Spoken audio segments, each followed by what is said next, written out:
So in this video I'm going to be talking about the conventions of a music video. So conventions are the things you typically see in a music video, and I shall be explaining them in terms of camera, mise-en-scène, editing and sound and narrative. So for camera, music videos typically include establishing shots, landscape shots, long shots, close-ups and mid-shots. This is to create emphasis on the artist, location and emotions the lyric of the song are trying to provoke.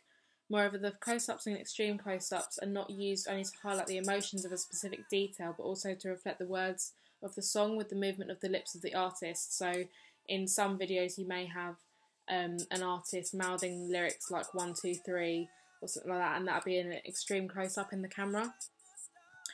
This technique is something I'd like to incorporate in my music video, as I'm aiming to have it as mostly performance without any reference to lyrics, but the one line I will film my artist saying will be an extreme close-up of the lips for dramatic effect. The movement of the camera is also used in a similar way to complement the shot types, so it will follow and track the artist and band and their movement, so that's mostly used in live performance, but it can also be in performance piece as well, with lots of dancing or acting shots. And then the camera movements also include tilts, pans, tracking and crane shots to emphasise the location as well as the performance of the video.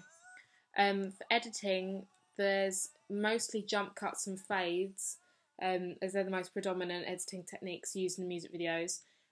This is because they allow the sudden change from one scene to another in the case of a jump, or a slow dramatic change from one scene to another in the case of a fade. So this will be mostly for like romantic music videos, so like Taylor Swift style has lots of fades in it because it fades from one scene to another, so that's quite a significant editing technique that they use. So similarly, transitions such as fade and dissolve are very common in music videos as they create a different effect to cuts. So it also gives a different kind of feel to music video as opposed to it just being complete cuts the whole way through. So it gives a bit more depth to the video, especially if it's one that has quite a lot of dramatic lyrics. The mise-en-scène, this one's hard to define for music videos because it's different for everyone, but the mise-en-scène is the props, the lighting and the colour.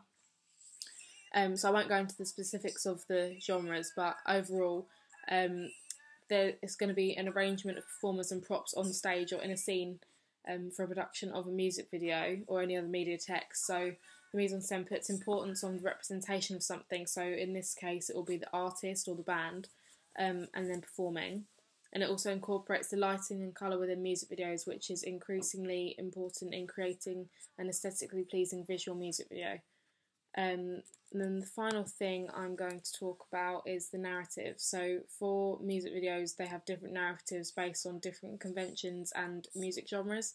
So for a romance pop song, they'll probably have a narrative where it's quite dramatic, where there'll be quite a lot of male and female interaction. So a good example of this is Ed Sheeran's Give Me Love, where the narrative follows an angel as she's walking through the streets and shooting people with her bow and arrow.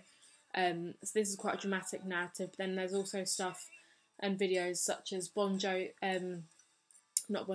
N' Roses, Sweet Child of Mine, where it's more of a performance kind of music video, where there's more of a gig and live music involved, so that's more typical to rock.